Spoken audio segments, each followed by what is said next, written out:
guys, here again. Grabe, init. Pasok sa trabaho. Ito, galangan.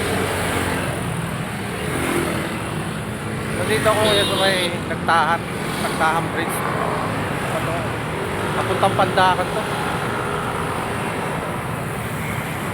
Nilalakad ko lang to tuwing pupasok ako sa trabaho. Galing sa San Juan. Tapos ngayon papunta ako sa may Pandakan. Jesus.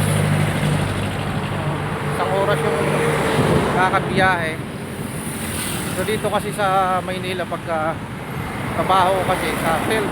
So ginagawa ko, naglalakad lang ako. Kasi mahirap kasi pagka sumasakay talon.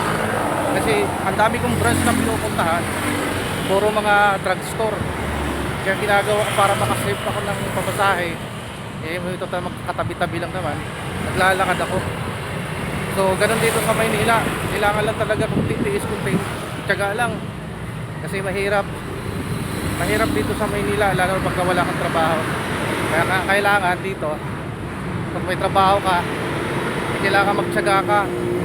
Kailangan na mag-ipon ka. Mahirap dito na wala kang trabaho dahil sa ganun dito. Kaya lahat dito pinaghihirapan pagka kumita ka ng pera. So yun lang. Maraming salamat. Grabing init.